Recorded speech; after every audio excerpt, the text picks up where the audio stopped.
asking us what fraction and what decimal of this shape is shaded in. We're used to thinking about this in fractions. So we think there are 10 equal pieces, so our denominator is 10, and 3 of them are shaded in. So 3/10 of this shape is shaded in. When I ask for the decimal, I'm asking for the equivalent decimal.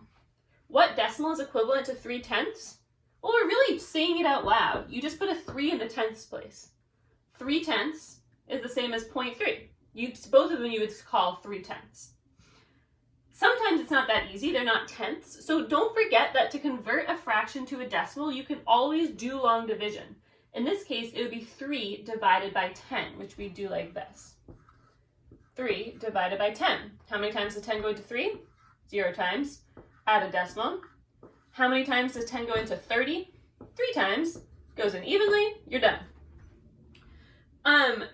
So this is one thing that you're going to be doing in this lesson. Another way we're going to be talking about going between decimals and fractions is when I ask you a question like, I'm actually going to erase,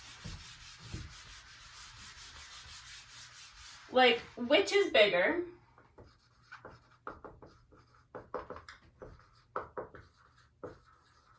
Which is bigger? Let's see. Let's do, sure, 5, 6, or 3, nope, or 0.75.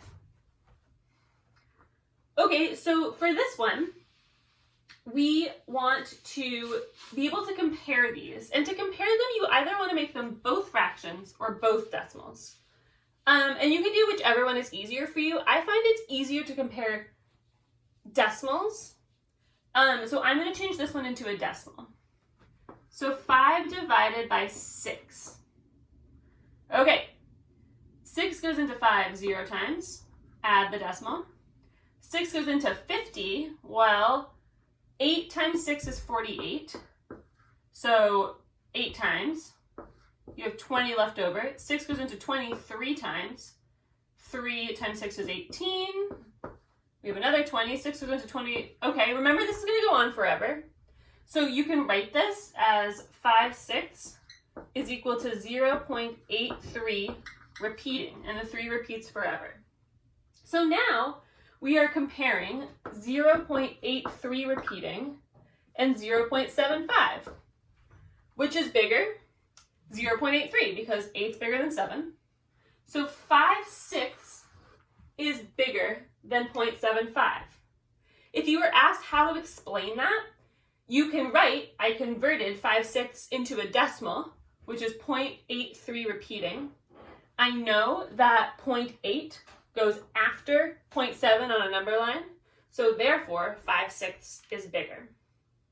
So the skills you need in this lesson are being able to go from fractions to decimals, being able to go from decimals to fractions, which I didn't talk about in this video, so watch another video if you want to remember how to do that, and being able to look at visual representations and turning that into both fractions and decimals.